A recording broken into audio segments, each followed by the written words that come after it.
Thank you. Yeah.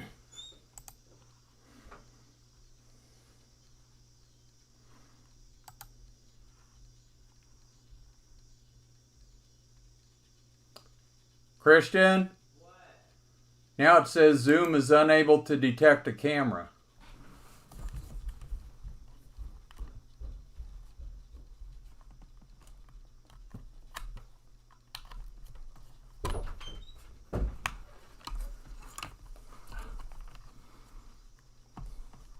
Was it unplugged? I don't think so. Just pulled it out so I could plug it back in.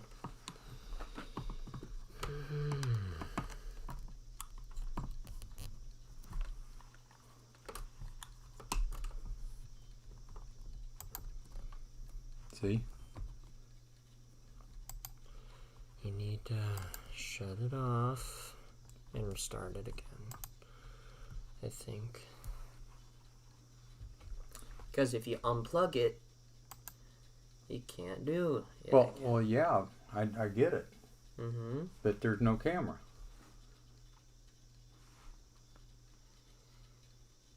I plugged it back in. Very hard to explain. You basically have to restart Zoom, I believe. Okay, hold on a second, guys. So, leave meeting? I guess. Hold up. I don't know that I should do that. Okay, hit start video again. Okay. Then, I guess that means you won't be doing it with the camera. If it doesn't pop up again. Does it matter? Well, usually you want a camera. Well, yeah. It's not popping up for some reason. Hold up. What? That might be the reason why. Hold up.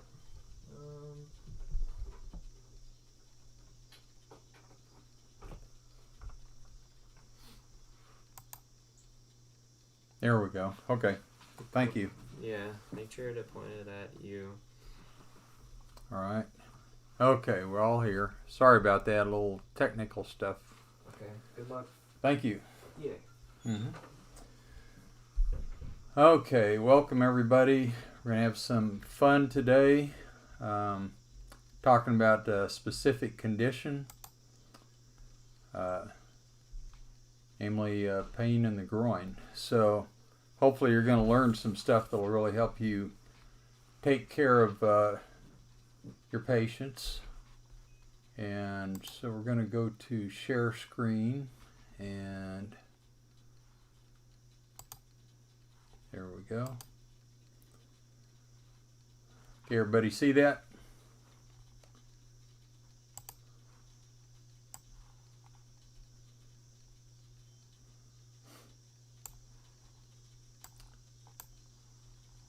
Okay, if you can see that, go ahead and type in the chat box so I make sure we're all good.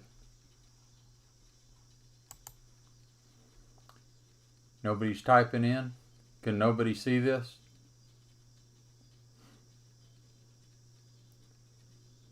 Okay. Okay, Linda and Jay can see it. Hopefully everybody else can, if you can. Okay. Now this is going to take a little while to get this done tonight. And, okay, everything looks and sounds good. That's good. Thank you. Okay, groin pain techniques to address it. Now, we're going to be drawing on T-TAPS Part 1, 2, and 3. We're going to offer you those films later on. But basically, we got to give you the science behind everything that we're going to say here. Okay? Proprioceptors in the skin inform the CNS of weight-bearing pressure on the skin, i.e. the palms of the feet and the hands. Flexion reflex represents a withdrawal mechanism by means of which an extremity may be removed from a harmful stimulus. And a single afferent nerve may stimulate many motor units. So basically, in chiropractic college, we learned the hot plate response, where you touch with your palm and you withdraw away. That's basically what we're going to talk about here. Now, Ruffini nerve endings respond to a deep sustained pressure and stretch of the skin. And, that's one. We're going to see some other ones too. They're located in the deep layers of the skin and register mechanical deformation within joints, more specifically angle change. So basically, just kind of think of specifically in the feet, you're walking along at night and you step on a Lego and you withdraw your foot. Ouch! Okay? Or you're outside walking barefoot, you step on a small stone. Ouch! You're walking out by the pool or on a hot sidewalk. Ow, ow, ow, ow, ow, ow. Okay? And so basically you're doing some damage to these areas where you have that heavy stimulus, and you go into this withdrawal mechanism. Now, muscle memory has been used synonymously with motor learning, which is a form of procedural memory. It involves consolidating a specific motor task into memory through repetition. So basically you have several nerve signals that keep going and going and going. Now, this is basically Hebb's rule. States that synaptic connectivity changes as a result of repetitive firing. Now, this goes through the cerebellum and the basal ganglia. So this is a central mechanism, and you really need to get this. It's a central mechanism. It's not just simply a reflex anomaly where you're going to the spinal cord and back. It goes to the brain in several different regions and back again. Now, another name for Hebb's rule is the law of facilitation.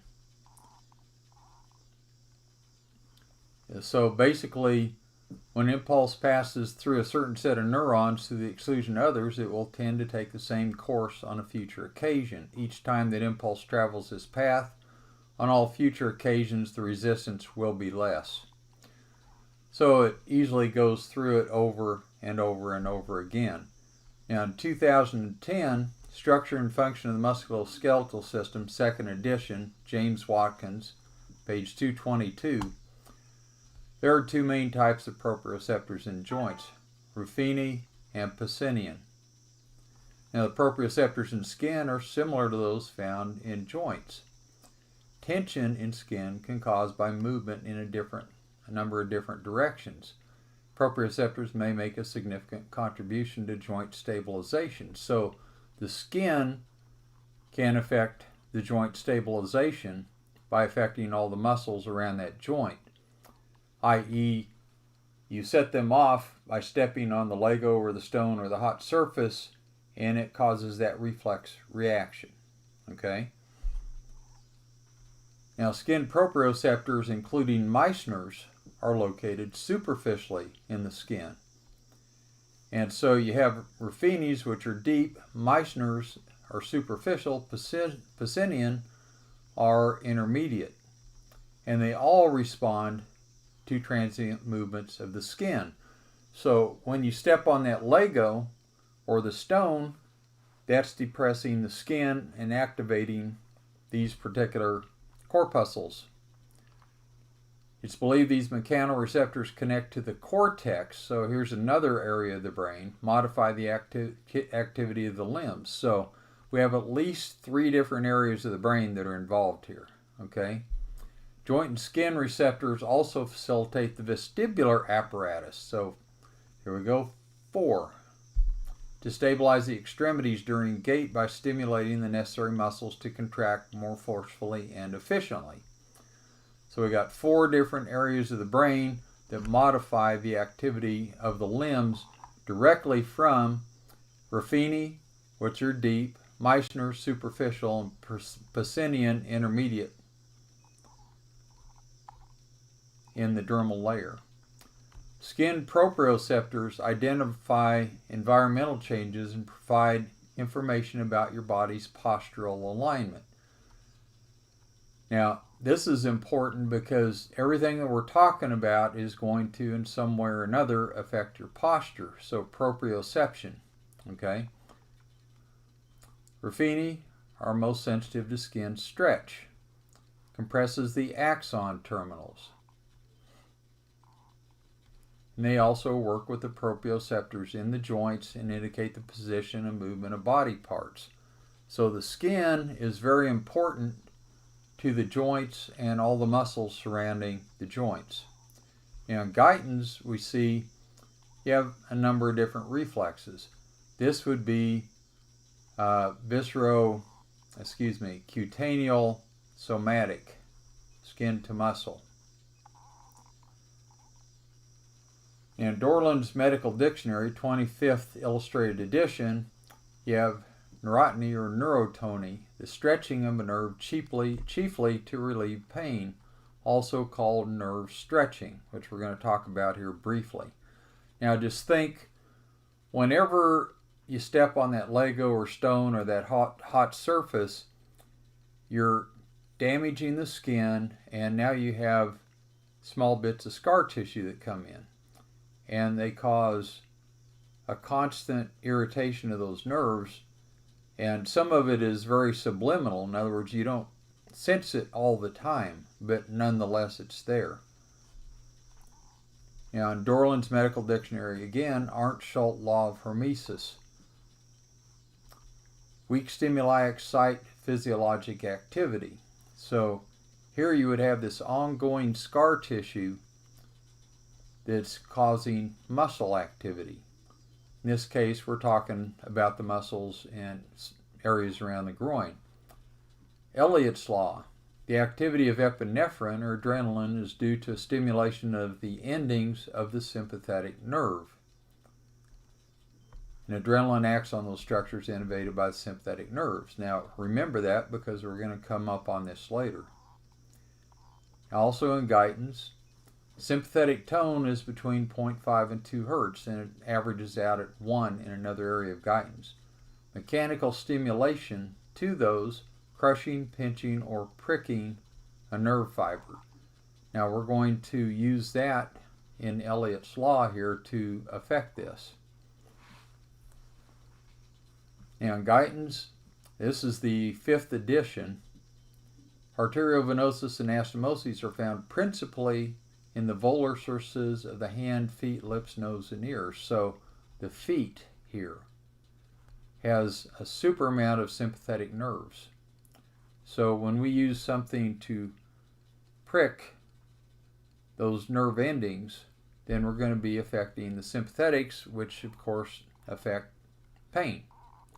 Now there's something called the release phenomena, and this also is in Dorland's. The unhampered activity of a lower center when a higher inhibiting control is removed. So when we have this going on with facilitation, then it's removing the inhibiting control, and therefore we have this constant reaction going on in the muscles around and structures around the groin. Also in Dorland's is Brosseau's reflex. This is a contraction of the tensor muscle of the fascia lata on tickling the sole, and of course that goes right in the groin area, the tensor fascia lata. And we're going to talk about that in just a moment, how to use that. There's the law of facilitation. Law of diffusion. Any process set up in the nerve centers affects the organism throughout by a process of diffused motion. So when you have that hot plate phenomena, or here stepping on those various areas, then basically not only does your hand or your foot withdraw, but the whole body goes through contortions. And guess what? Let's say that there's damage there and you have scar tissue and it affects the nerve endings. So perpetually your body is going to be in at least a minimal state of withdrawal. Meaning, let's say this reflex, the flexion reflex, the biceps will stay in partial hypertonus, the triceps in hypotonus. and you have the crossed extensor reflex. Here the triceps is in partial hypertonus, the biceps in hypotonus. Your torso rotates to keep you away from it, and then your legs bounce back to clear you away from it. So you have a reaction of the whole body from this particular reflex. Well, let's say that it gets stuck there because of the scar tissue, okay, that's set up there.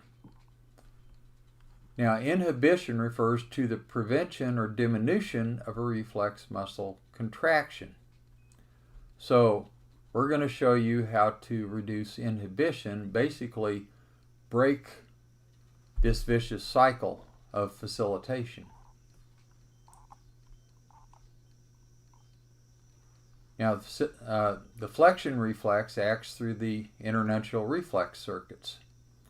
So here we have another central issue. So we got 4 areas of the brain, and we have the internuntial neurons or interneurons. Both of those are the same. Now, if it stays that way, an example is chronic semiflex postures with atrophy of the relaxed reciprocally innervated extensors, as is observed in arthritis of the knee joint. So when you are perpetually put in a withdrawal reflex, there is going to be hypertrophy of certain muscles and over a period of time atrophy, deconditioning leading to atrophy in other muscles.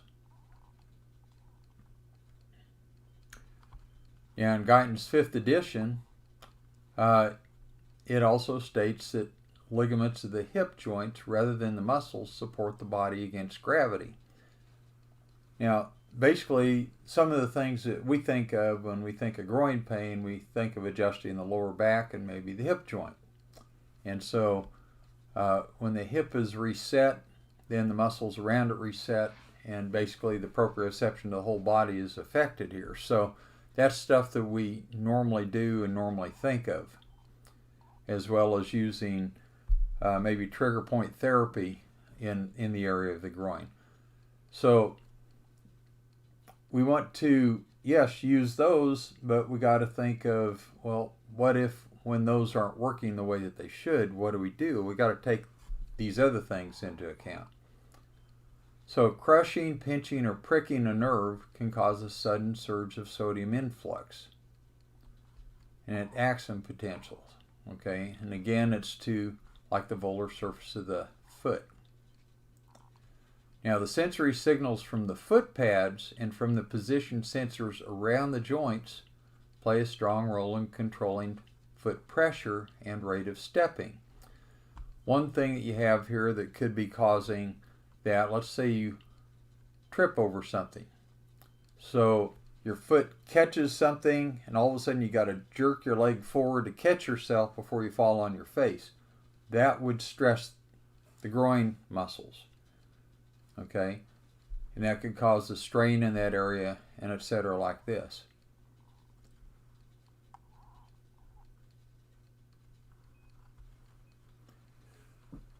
Now the flexor reflex is a withdrawal reflex.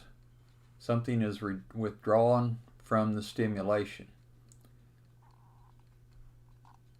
Now, the pathways for eliciting the flexor reflex do not pass directly to the anterior motor neurons, but pass first into the interneuron pool of neurons. And the whole body eventually withdraws away from it. Now, there are a whole lot of other types of withdrawals also, which we're going to address in later podcasts. Now, here, the pattern of withdrawal that results when the flexor reflex or many other types of withdrawal reflex is elicited depends on the sensory nerve that's stimulated. Thus, a painful stimulus on the inside of the arm not only elicits the flexor reflex in the arm, but also contracts the abductor muscles to pull, and that can most effectively remove the pain part of the body away from the object that caused the pain. This same principle is called the principle of the local sign, and it applies to any part of the body, but especially the limbs. And I'm going to say the rotators of the trunk too, because they always get involved when the limbs get involved. they have highly developed flexor reflexes. So groin pain. Here we're talking about the bottom of the ipsilateral foot in the position of pain.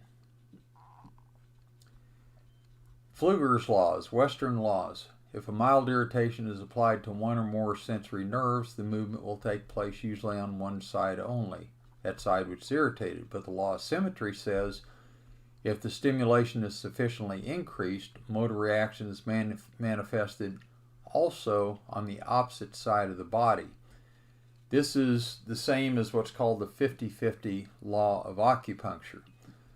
And simply stated, we're used to going basically right where the pain is.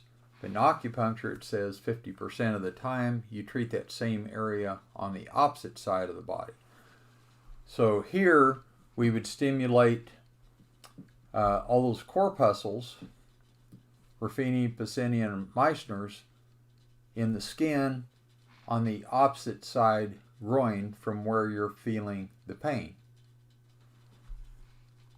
So everybody put a yes in the box here if you understand that.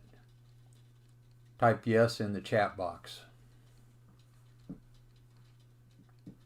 Or is everybody asleep already? Am I getting too much into science here?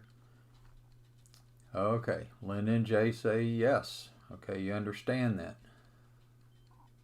Anybody else say yes? David, are you asleep? Is that you that I hear snoring? Okay. Awesome, David. Okay. In the groin area, there's primarily Poupart's inguinal or ilioinguinal ligament. Yeah, you can have a copy of it. If you would text me afterwards, I'll give you, actually email me. My email is drbbRk@hotmail.com. So anybody can email me for this information. Also, it ought to be on YouTube. And the link that I sent you, it's going to show up on YouTube later on. So it's live streaming now, but you can go there and you can watch this whole thing again to get it repeatedly. But Poupart's is identical with inguinal, ilioinguinal ligament. They're the same. You also have the pectineus, which is in the groin area, and you have the tensor fascia lata, which we already mentioned. Now, on top of that, the internal abdominal oblique attaches to Poupart's ligament, and it intertwines with the external abdominal oblique on the opposite side. The external abdominal oblique attaches to the 5th through the 10th ribs in the axillary area. Now, this 50-50 rule, and I talk about this considerably in part 2 of T-TAPS. We tell people, okay, you're feeling something in one area, figure out what muscle attaches there and go to the opposite end of the muscle, because usually the problem's actually on the other side. This is called the tethering or the clothesline sign. And so we get used to stimulating right where the pain is, but here I'm telling you to go to the opposite side of the body, the same structure, or the opposite end of the muscle. And you're treating the opposite tendinous attachment, for example. Usually the problem's up at this end causing a symptom on that end. And instead of a 50-50 rule, this is more like a 98-2 rule. So 98% of the time you stimulate the opposite side of the muscle, the opposite tendinous insertion to affect this side. And we talk about that a lot in part 2. Now, one must adjust the ribs in the axillary area, which I term the costocostal joints. Basically, you have the intercostal muscles. And let's say that you get hit in the side, something strikes you in the side, or you fall on your side. So basically, you're always, to some degree, you're crunched up. Even though you may not consciously realize it, you've damaged this tissue and your body is in a crouched position, trying to protect it all the time. Well, when it does this, from the external abdominal oblique, then that puts pressure on the other end, which is down here on the attachment of the internal abdominal oblique, which is Poupart's ligament. So that's in the groin. So you haven't been able to release the groin by working in the groin area, so you go to the other side, which is in the axillary area. And you adjust those, and we go into how to adjust that in part 3. Basically, you shear them one against the other, one way then the other way. Then you compress them together, then you distract them, then you tap them, all in that whole axillary area, the whole side area down in here, okay? And that tends to release the external abdominal oblique, which then releases the internal abdominal oblique, and it takes the pressure off at Poupart's ligament in the groin, where you're actually experiencing the pain and the symptoms. Now, another way to do it is it may be on the tendinous insertion of the external abdominal oblique. Then you would scrape the tendons to release that scar tissue. So in one case, you're freeing up the ribs. In the other case, you're freeing up the scar tissue right at the tendinous insertion. Both of them will get the same result, the groin pain released down at the opposite Poupart's ligament. And that scraping we describe in part 2. Now the iliacus and the psoas pass through this area just as well. Now in part 1, toward the end of that seminar, we talk about the scalenes interacting in a gate type of fashion with the iliacus and psoas on the opposite side. So the scalenes would be right through here and over here. Okay, so to affect the groin, when it's basically the iliacus and the psoas that's given the problem, and you've already worked on the iliacus and psoas and it's not released, in that case you would go to the scalenes in the opposite neck. Now, scar tissue can occur between the clavicle and the insertions of the scalenes. For instance, from a clavicular fracture. Okay, now I gave this seminar in Colorado Springs, and I got a call a week later. One of the doctors there, he said he didn't say it to anybody in the breakout sections. Now he was from North Dakota, and he won the 200 meters state championship in high school. And somehow sprinting at some point, he thought that he injured his groin area, and he had everybody, gone to every type of seminar you could imagine, ART and pain neutralization technique and Graston and transverse friction massage and every type of adjusting, etc., and it didn't get it. But he remembered that I said this. Well, on his way driving home, he realized that he had fractured his clavicle 3 or 4 times, and he thought, that's got to be me. He didn't even realize it hurt. So on the way home, he goes up here and oh, wow, that's painful. He just starts rubbing the hell out of it to separate that scar tissue, and as he did it, decades of pain in his opposite groin went away, because nobody had ever brought up this stuff about gait and these other related structures, okay? And we really get into the gait and the related structures, not only lower to upper extremities, but the cranial area and the neck area to the upper and the lower extremities, and how they all interact. Well, this is just one example of that. Also, you may have to adjust the costoclavicular joint. Now, we address this in part 3.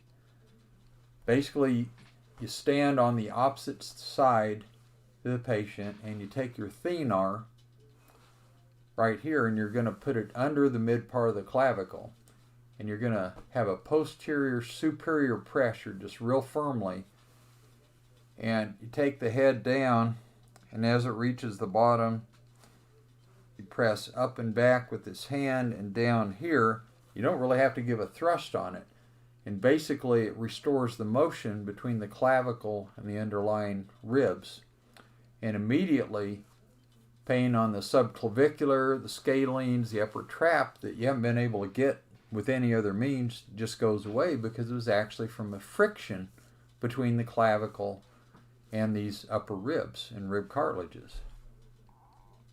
Again, this is a gait phenomenon when it goes between the upper body and down in the lower body. Now, another possibility is foot-eye coordination.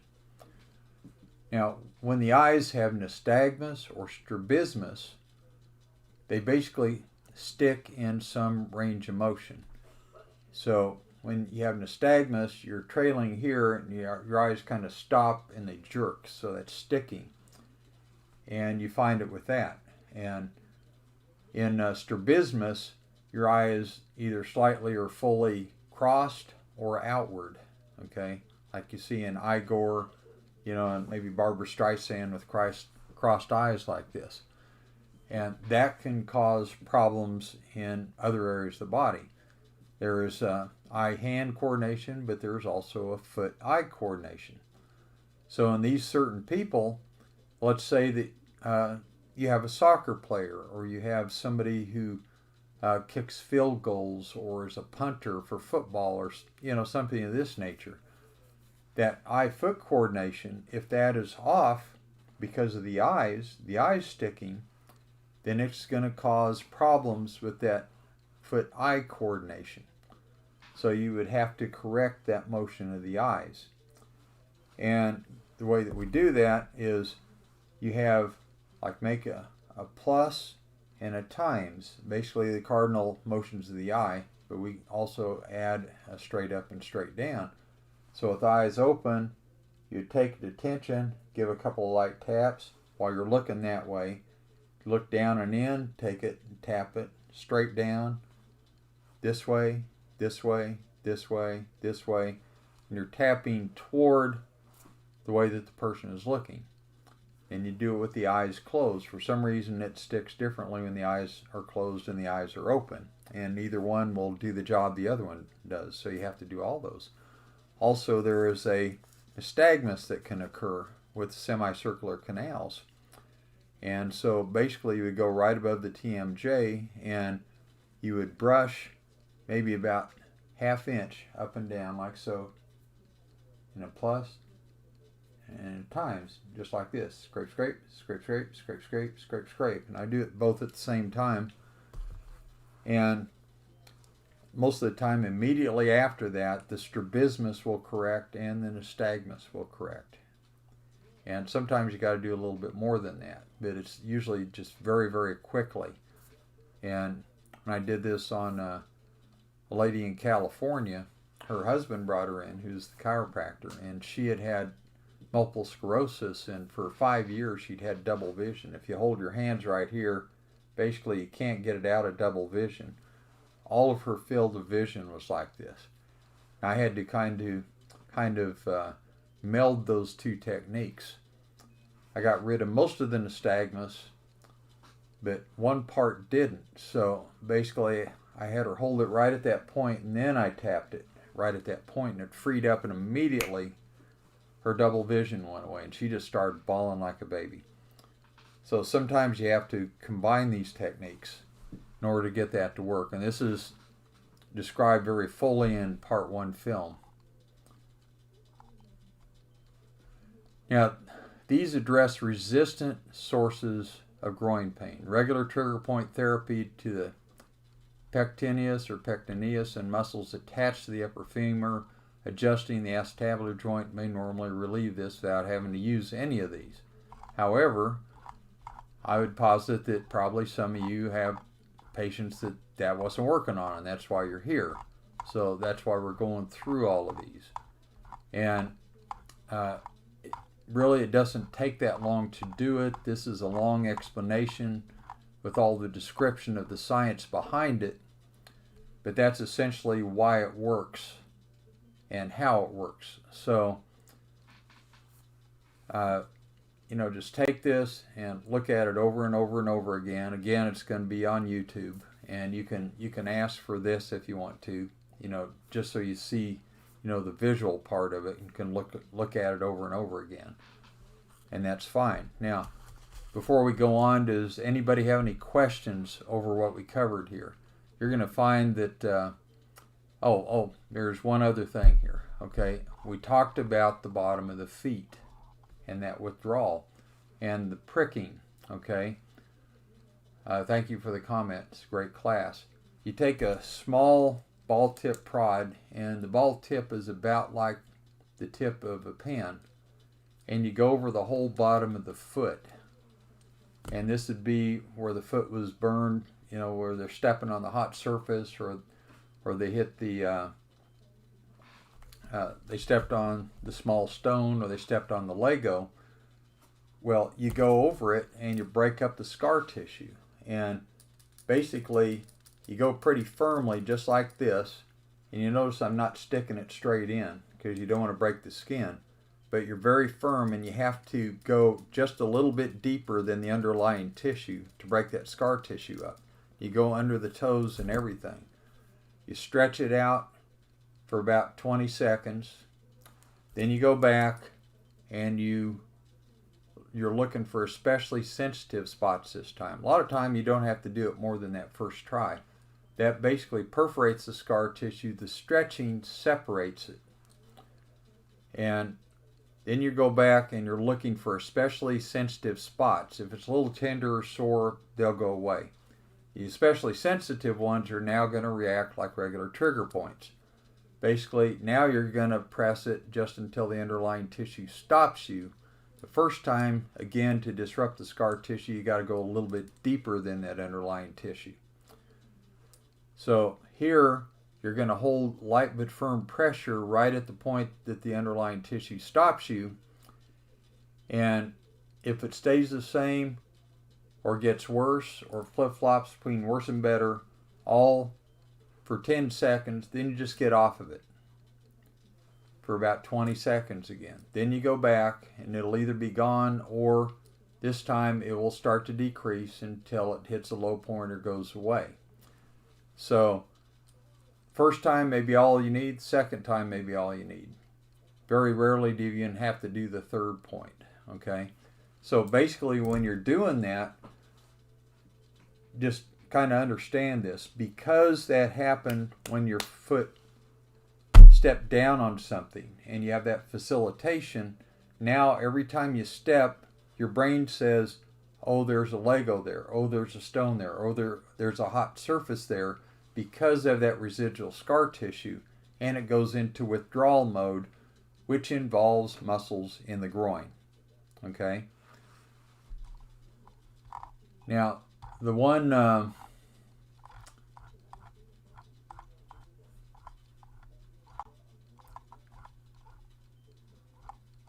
we're going to go right back here. Brissot's reflex, right here. Okay. Here you get the person in the position where the groin hurts. And it may be they're laying on their back, they're laying on their side, could be they're crossing their leg, could be they're standing, and in the stance their foot's directly under them or behind them or in front of them. Here you got to put them in that position, like roll the foot out, and then you go over the sole of the foot. And I can only imagine how the MD came up with this, that it got in Dorland's Medical Dictionary. Maybe he was having fun with his daughter or his wife or his son or something like that, and he was tickling their feet, and they had like ongoing groin pain. And as he was tickling them, their pain went away. He thought, oh, that's really weird. So he wrote it up somewhere, and it got in Dorland's Medical Dictionary. Well, I took off on that, and I thought, okay, if it's ongoing, maybe there's scar tissue there, putting that together with all those other things, okay? So here you have a variety of different ways of taking care of that groin pain, all right? I'm going to ask again, do you have any further questions here before we move on?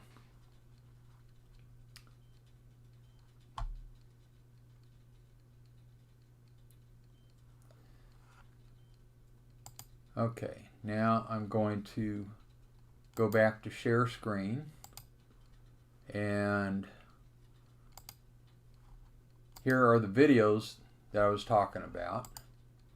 And you can, we have parts 1, 2, and 3 are totally finished.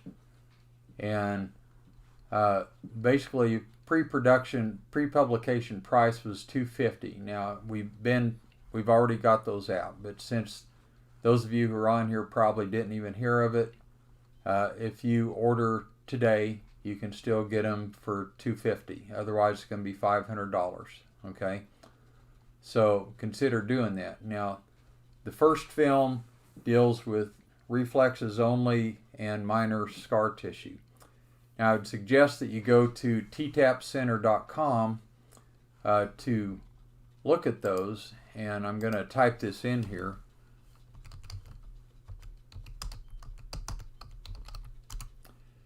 And you would look under Seminars Professional,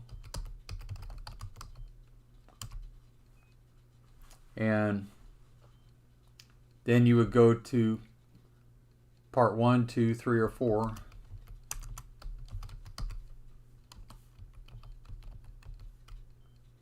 And 4 is not out yet. We're filming that right now. And it has a full description of everything that's on those films. Okay? And basically on the films too, now it's $250 for a year's viewing, including upgrades, any upgrades that we do.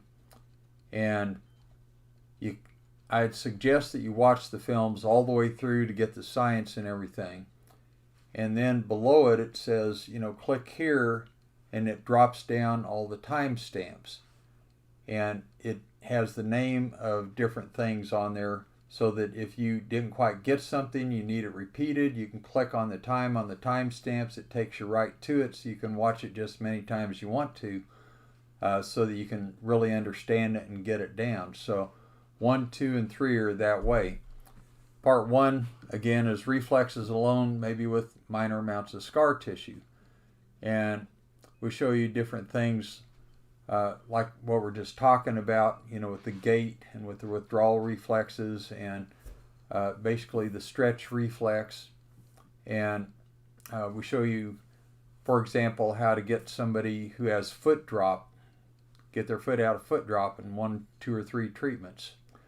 We show you how somebody who is in contracture, let's say from a stroke, the arm is in contracture, how to take the contracture out of the arm and out of the hand just in a few seconds, no matter how long they've had it there. The leg is rigid, how to get the leg to bend in seconds, no matter how many years it's been that way. Also works just as good in cerebral palsy. When I was in California, Doc brought in a patient that he had not yet seen, and she had the contracture. In front of the class, opened her arm up in a matter of seconds, opened her hand up in just a matter of seconds. We've done this, many people in seminars. We show you, for example, things like how to stop a seizure in progress, petit or grand mal. Then we show you how to keep the seizures from coming back again. And we get into many, many different techniques like this, and it's just amazing. Part 2, the first part is basically a continuation of part 1, because there wasn't enough time to put it all in there. The very first part, we show you how to muscle test over 200 muscles easily in less than 10 minutes. And then lightly touch, just like that, one muscle, and they all come strong, just like that. So if you're in applied kinesiology, you don't have to go from muscle to strengthen the muscles. And I've taught 4 different applied kinesiology diplomates. They can't believe it when I do this, because they have nothing like this. And the only thing that takes longer is if you have a muscle that's got a lot of atrophy, and it's going to take a little longer, for that to respond. But basically, the rest of them come strong immediately. Second thing we show you is how to palpate all the painful areas of the body and lightly touch one spot on that patient, and bang, no pain to pressure. So basically, we show you how to get rid of trigger points immediately without having to go from trigger point to trigger point. The only exception being if there's a lot of inflammation in the area. Even that will go down by half pain-wise, but it'll take a while for that inflammation to settle down. Then we show you how to, it's called scar tissue and rehabilitation. These are basically shortcuts to rehab. And we show you how to rehab somebody in basically about a fourth the time it normally would take. And scar tissue release, unlike ART, which in their seminars say, hey, it takes 4 to 6 visits to totally clear the scar tissue out of muscle. Graston 6 to 10, transverse friction massage, right in Cyriac's manual says 10 to 20 visits, and a lot of pain, a lot of bruising usually with that. We show you how to treat the scar tissue basically in a matter of seconds and get the scar tissue gone in most instances in only 1 visit. So a lot less exertion on yourself, a lot less pain to the patient, okay?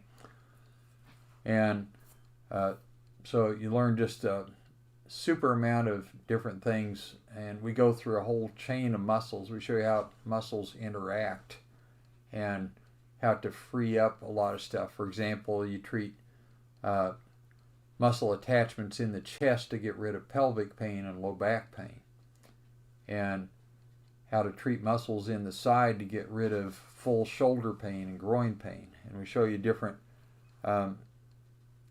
it's what I call a cascade effect. One event is setting off a whole cascade of protective events in the body. And so that basically is what part 2 is about.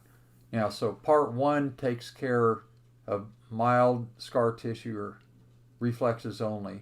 That leaves dense scar tissue outside the joint. Now, part 3 is therefore dense scar tissue inside the joint.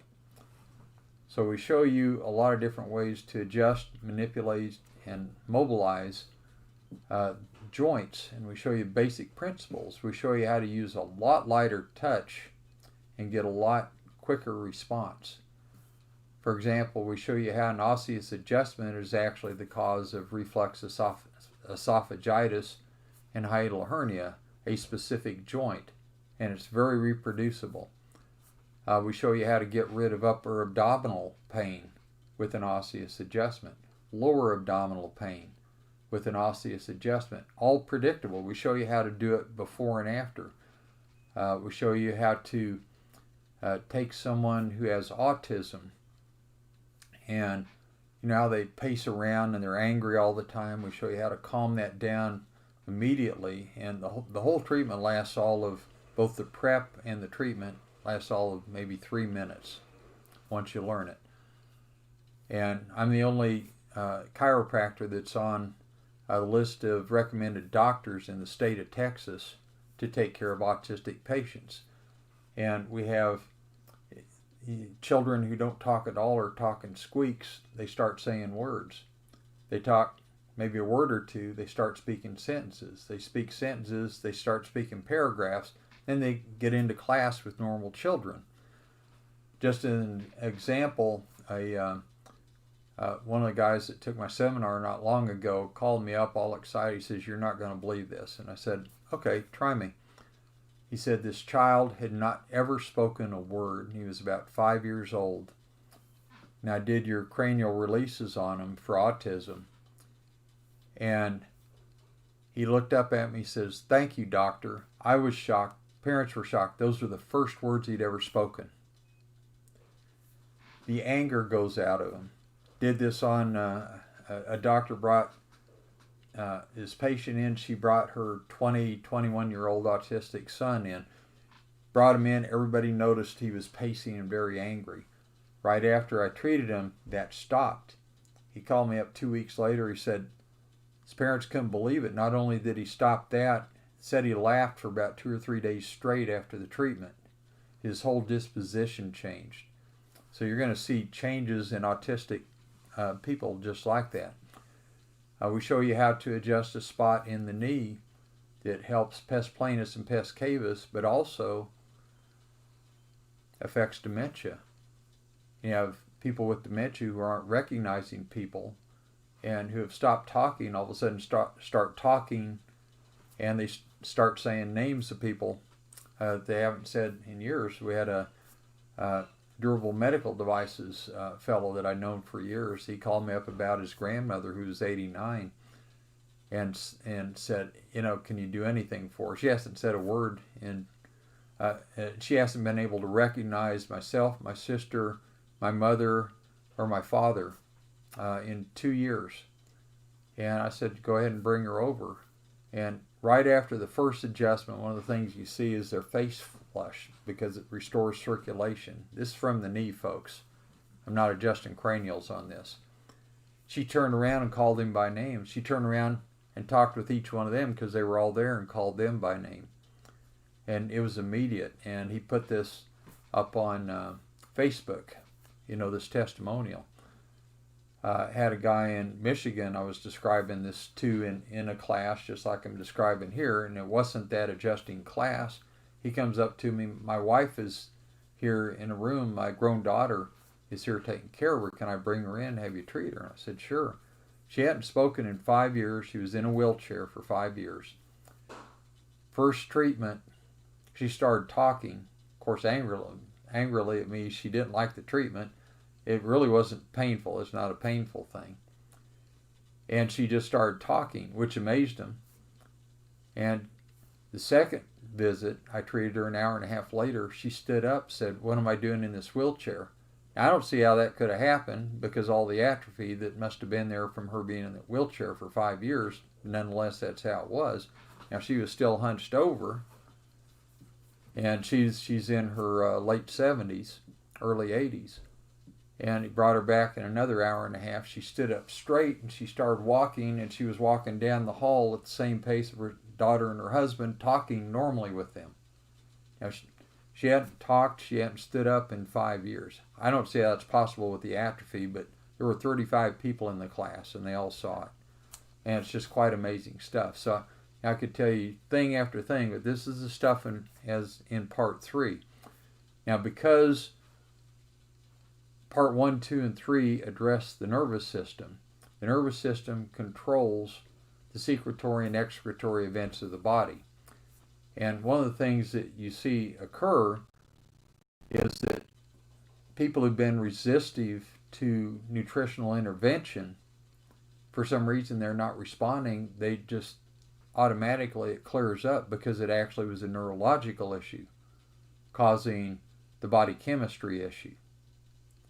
And you're going to find that you need a whole lot less nutritional intervention when you start doing this part 1, 2, and 3, because the body just self-corrects because it's nervous system. Now, part 4 is all about body chemistry. Now, body chemistry I teach in a lot different way. I have a Master of Sciences degree in biology emphasizing human nutrition. That was all in class. It wasn't on the internet. Not that I have anything against the internet. I'm also a master herbologist, master acupuncturist. Well, I found that stuff didn't work like they were claiming that it was. And, that perplexed me. And I tried different supplements and herbs and stuff like that. So I started realizing, they didn't really say much about food. Except, no white flour, no white sugar, hold back on the salt, stuff like this.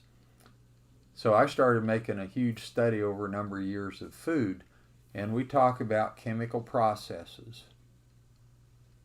and negative feedback loops that affect those processes. For example, if I were to say,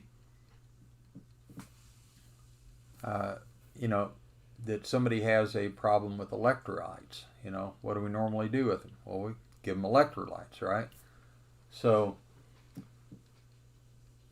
that's doing a patch job on it. But how do you get to the electrolytes? Well, first you have cholesterol, which sunlight makes vitamin D. That's transformed into pregnenolone. And then pregnenolone is transformed into progesterone and DHEA. They are both taken into testosterone into estrogen. When the body has too much estrogen in the form of phytoestrogens, xenoestrogens, then it, through a negative feedback loop, says, hey, shut down or slow down dramatically the amount of pregnenolone, which then affects adversely progesterone, DHEA, and testosterone levels. So you can literally take somebody with a low or zero T, and by simple manipulation of food substances, for example, have them back to normal production in as little as 2 or 3 weeks without ever giving them anything. Now, progesterone turns into cortisol or androgens. The cortisol affects swelling and pain. So all of this could be affecting swelling and pain in the joints and in the body. But it also affects the androgen, which controls the electrolytes. So what we show you is you may have to do something 3 steps back or 3 steps forward from where they're having the symptoms to affect those symptoms. But we're taught to basically just look at where the symptoms are and work directly with that. Okay?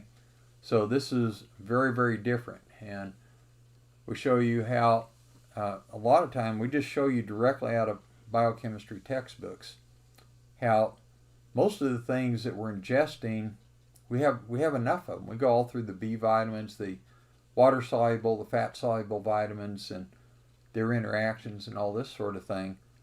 But we show you where in most cases there's no way that we don't have a good enough intake.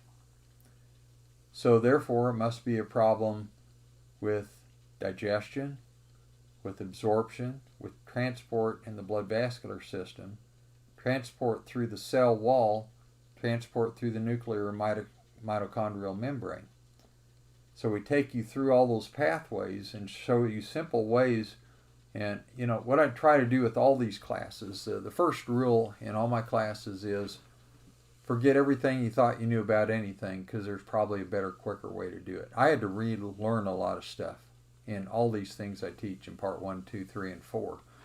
But we want to get you to where you can hear a symptom, ask a couple of deft questions, immediately go to, okay, I do this first, second, third, fourth, just like this. And you get much, much quicker results. And boy, do the referrals start to flow in when you do this. I mean, it's just amazing.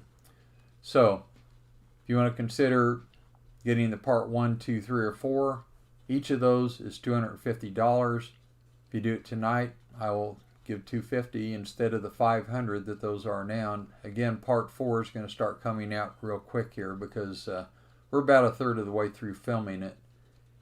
Now, again, it's ttapcenter.com, Seminars Professional. Pick the one that you want. Type in film and your phone number. And then click the down arrow by the $395 and choose $250. Okay? So that's all on there right now. Now, I also do mentoring. And I have several people. I'm mentoring about a dozen people right now. And, oops, we didn't do that right. Sorry. I got to go to the share screen. Mentoring testimonials. There we go. Okay. Sorry, I clicked the wrong one. And here are just 4 of them. And Dr. B's mentoring program is second to none. Now, to give you an idea, I've treated over 40,000 patients from all 50 states and 97 countries. I've taken care of 12 professional sports teams, 3 of them foreign national teams. And, you know, you got to learn to work quickly when you have those type of teams. I've been on 3 medical and scientific boards of different corporations to develop nutritional products and herbal products. I've had I averaged for several years, just to give you an idea, when 911 happened, most practices went down by 30 to 50%, some up to 70%. Mine increased by 1,700%. I started having an average of 640 new patient calls every month for years. Every month. That's not every year. Every month, 640 new patient calls. We show you how to just take the number of calls that you're getting now, and just for example, you may get 10 calls, but only 7 or 8 out of those 10 actually set an appointment to come in. And out of those, only 7 or 8 out of those 10 actually show up. So now you're down to like 50%. And out of those, maybe half of them actually follow through with your recommendation. Well, we show you how to, out of those that call in, 9 out of 10 will set an appointment and show up. And 9 out of 10 of those will actually follow through on the recommendations. So right there, you have anywhere from 3 times to 4 times your practice just with the amount of calls that you're getting in now. Then we show you how to multiply those to where those patients are referring in 2 or 3 patients, and now you've multiplied yourself that many more times. We show you how to get very quick and very efficient with what you're doing. And this doctor is from California. And so doctors, we show you how to work with your staff, how to work with associates and write contracts if that's what you're doing. We show you how to work with work with attorneys, how to testify in court and deposition, how to write final narrative reports that help get much larger settlements. Now here's another one. Dr. Boneberg's mentorship program is the best investment I've ever made. And this is from a doctor rather long there in Cleveland, Ohio. And this one, since mentorship, Dr. Boneberg, I've seen several improvements in my practice. And this is a doctor in Chicago, and drastically, improved his practice. And he just recently moved. He said, my wife and I want to change. So he just moved down to Florida. He'd been there for several years, so we helped him start from zero there, but we helped him almost double his practice here in just that first year. Now, here I wasn't sure if I needed a mentor. I already thought my business was very successful. And he noticed immediate changes, and this doctor is down in Houston. So we're mentoring people all over the United States. And this doctor very nearly doubled his profitability just in the first year of mentoring. Okay, so we show you all of those things and really how to help yourself financially and make things easier on yourself. So now we're going to go and just talk about the mentoring itself. And, does this apply to you? From where I'm at, it applies to everybody. Now, I've taken 32 different practice management, consulting, and coaching programs. Learned a little bit out of each one. What I found out as I went, though, is that eventually people who'd been with these people for years asked me how big my practice was. Mine was at least 3 to 5 times bigger than any of them that I ever attended. But I was just there to pick up on a little here, a little there, make it even better. Basically, I view everything that I do as a shortcut for you. So whether it's treatment shortcuts or whether it's helping you with anything that has to do with your office, advertising, whatever, if you could name it, I've probably done all of it. I've taken over 100 spinal and pelvic adjusting courses, 37 extremity, 32 cranial courses. We go over all that, in that part 3 that I was talking about. It enables you to become top level, rapid, efficient patient response with scientific methodology found in medical literature, just like we're talking about tonight. So we help you become a nerve and biochemistry expert. Get referrals from everywhere.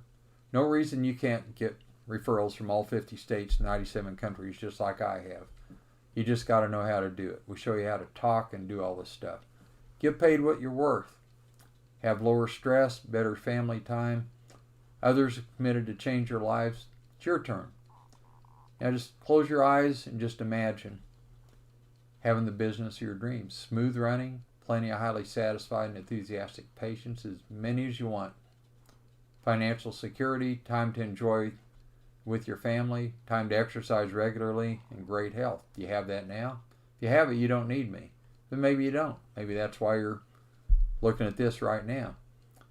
3 reasons it works for you: because you will devote the effort, time, and dedication to get what you want.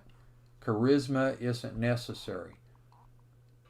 Now, my wife, watches me at seminars. She says, I don't see how you get these people there. You put them to sleep. I'm very monotone.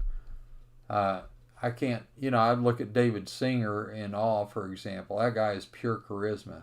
I can never be that way. You know something? He never got, on an ongoing basis, 640 new patient calls every month. I did. I'm very boring. I'm very monotone. You don't need that charisma. And we show you why. Now, you can have a group or one-on-one mentoring, which is very affordable. Either one of them are. So basically, you need to commit to be superlative. So you go to ttapcenter.com, choose the mentoring level that fits you, and commit to change your life. Now, here's the 12-month group mentoring. So you get one group call every week for 12 months. That's 52 of them. Just $250 a month, or one payment of $2,500. Saves $500. You get to ask any questions that you want. Listen to any questions that I answer for anybody else. So you're hearing about everybody else's problems, how to resolve them, many of which will involve you. The same ones that you have. You get asked your questions too, and everybody gets to participate in it. And basically, we help you to get, to the level that you want and desire, up your income dramatically, and et cetera, et cetera. We show you how to give patient talks that get a lot of new patients. We get you to think and reason very quickly. Don't ask patients for referrals, but get scads of them. Communicate in such a way as to draw referrals to you from all over the place. By the way, I don't do Scientology like David Singer and all these others. I don't do that. This is not Scientology. We already talked about these things. Now, if in the first 3 months you decide to step up to the one-on-one mentorship, you can get all those benefits as well. So we're going to go to the one-on-one. 6 months one-on-one mentoring. So you get one call a week for 26 weeks. Only this time it's just one-on-one with me and you, mano a mano, okay? And you get to talk about anything in your practice. Now, I take this differently. I've been through all these practice consulting and mentorship and coaching, and they basically put me through a pattern of things that they wanted me to learn, okay? I take it differently. This is what I wanted, and I never got. I have you post questions to me. You know what's wrong in your practice. You say, okay, I'm having trouble in this area. I say, okay, let's take a look at that area, and here's what we do, and I show you what to do in that area. You want to talk about a patient with a specific problem that you're not getting them through? I say, okay, let's go to part 1, part 2, part 3, part 4, whichever one it is. We give you the notes for all those courses, and I say, okay, go to this note, and I'm going to walk you through it. This is how you address that. And I'm not expecting you to change your practice, but I'm just saying, if you run into something that isn't working with what you're doing now, I'll try and guide you into something that does work. And that's what all these films and everything are about, okay? But it's one-on-one, so it's directly toward you. You don't have to listen to everybody else's problems. Now, communication is at least as important as patient treatment. If you miss out on the communication, you may be missing out on, how to help yourself in the biggest way. I'll cover what's at the top of your radar first. Now, if you decide to step up to the 1-year mentorship in the first 3 months, you'll get all of its benefits. Now, the 12-month one-on-one mentoring, you get one call a week for 52 weeks. So this is double that amount. Now, this payment is $1,000 a month, or if you pay $8,000 in advance, that's $4,000 prepaid. So you get $4,000 off of it. And the 6 month, it's $1,000 a month, or pay $4,000. So you get $2,000 off if you pay it in advance. So you can choose either one you want.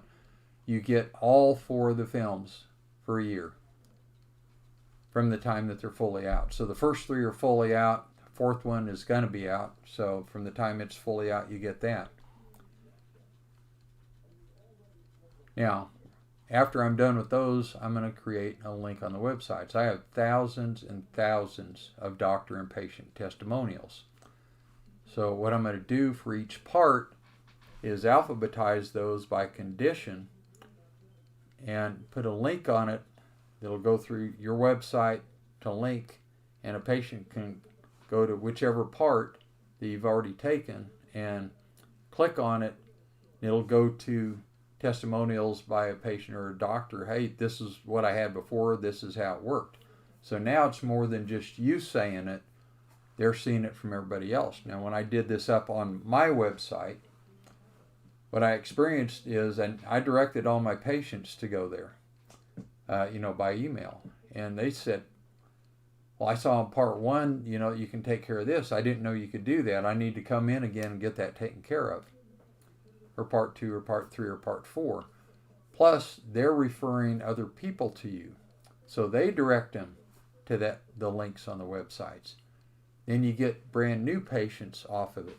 What I experienced was, on a regular basis, I averaged 20 patient re-ups because of things they saw on those websites per part, and 20 new patients per part per month.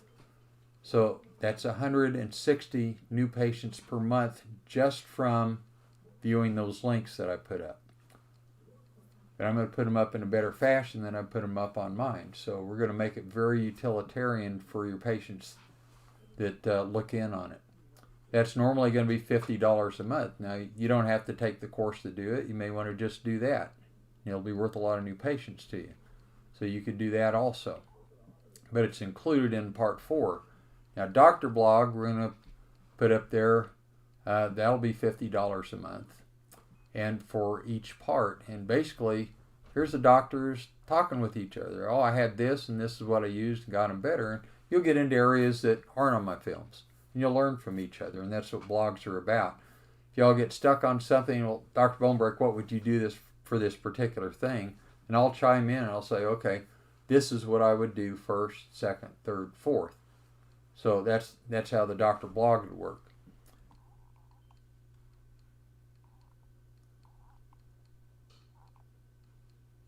And again, you get to talk about anything that's going on in your practice. And doctors really like to not only talk about the things, to stimulate the new patients, to get their practice running smoother, to become more profitable, how to hire and fire people. And there's a real art to that, so you get better people, and how to let them go, how to write contracts for associates and et cetera like that. All that's included in there. And, if you decide to extend in another year, it's just half the price. So if you pay $8,000, for that first one, or even, do a month to month, the second year will be just half the price. Virtually everybody who's taken, the first part, they go for that second part because they benefited so much from that first year that they took, or the first 6 months.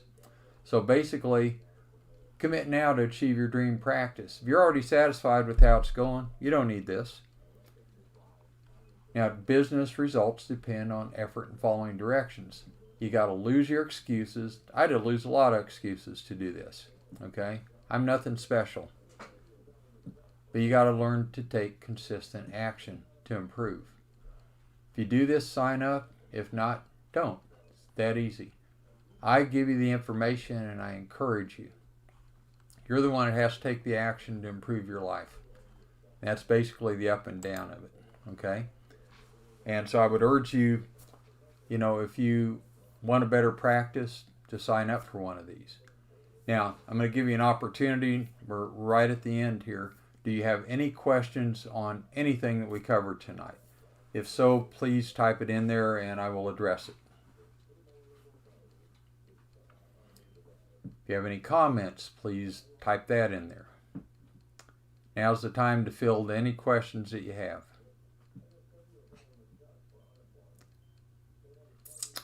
Linda J, thank you. Well, thank you back. I appreciate it. And again, you can all look on the link for YouTube, and you can watch this over as many times as you want to. And thank you from David, and thank you back to David. Okay, and all the rest of you that are here. I'll give it about another 30 seconds. Really, if you have any questions at all, now's the time to do it. I'm willing to sit up here as long as you want. How to buy part 3 video. Okay, let's bring that up again.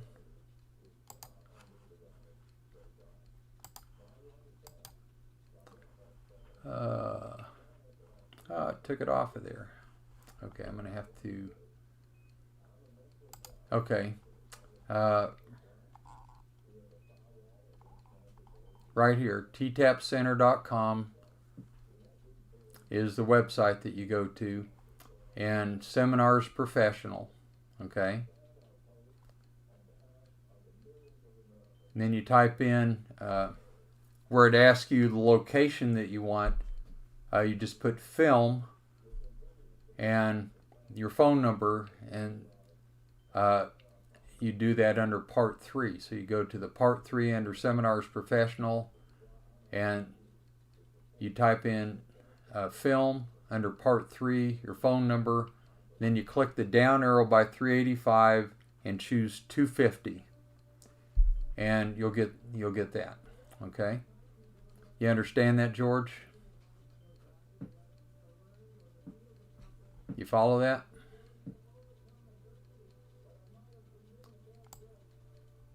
Right there it is. Okay, can you ever make shorter films like just autism? I have that planned, Linda and Jay. I have that planned in the future. That is going to be just for people that I've mentored. That's a really big undertaking. For example, I'm going to do something on shoulder problems. I'm going to do something on knee problems, ankle, foot, toes. I take you through parts 1, 2, 3, or 4. I say, okay, from part 1 you do this, from part 2 you do this, part 3, part 4. Autism is in the cranial section of part 3. And right now, yeah, you got to get the part 3 for that. But I guarantee you it's very simple. We get right to the point, and it's worth it. You do this on one patient, it pays for the film for the whole year, easily. Okay? Best chiropractic website producer. If you email me that, I will tell you who I think is the best. And a lot of people don't agree with me. I go for simplicity, not complicated. And they basically do a great job. So basically just email me for that, okay? And I will be happy to share that with you. So email me at drbbrk@hotmail.com, right there. And I will be happy to share that with you. If you have any questions on anything, just call me up on my phone number. We'll see if we can figure out something on a particular patient, or just email me. My phone number is 469-268-2944. And feel free to call me anytime. I may not be able to pick up right when you call me, but just leave a message and I'll get back with you if I can't do it right at that point. I teach seminars most every weekend, so I'm unavailable basically Friday through Sunday. But I can usually answer almost any question on Mondays, Wednesday, or Thursday. Tuesday's a real busy mentoring day for me, although I do it on other days also. Okay? Anybody else have any questions before we hang up for the night? Now's the time to ask them. I'm willing to sit here and fill them just as long as you want to or need to. Yeah, I like simple too. Just like I said before, I consider myself a shortcut for anything that I'm giving you. I don't want you to have to. I've taken $1.5 million worth of seminars over the years, and I want to get you right to the crux of whatever your issue is, and get you to the answer very quickly, so you don't have to go through everything that I did. And really, I think anybody that's any business like this, that's what they're there for. That's what you're there for your patient. They don't know how to fix what they have. They've already been to 10 or 12 other doctors and therapists. You're there to take care of them and shortcut it, to make them wish that they would have gone to you first. Okay? That's what it is. And so very simply, I want to help you get right to the crux of whatever issue it is, either with your practice or with a patient or whatever, get you to the answer so that you take care of it very quickly. And you don't have to wait forever to figure it out yourself or take $1.5 million worth of seminars to do it. Okay? Okay. Any other questions? Now's the time to ask them. Going once. Going twice. You're going to get an email. We're going to do this every Thursday, so look for the emails, and we're going to have a different topic every time. Thank you for coming, and you all have a good evening. Thank you so much.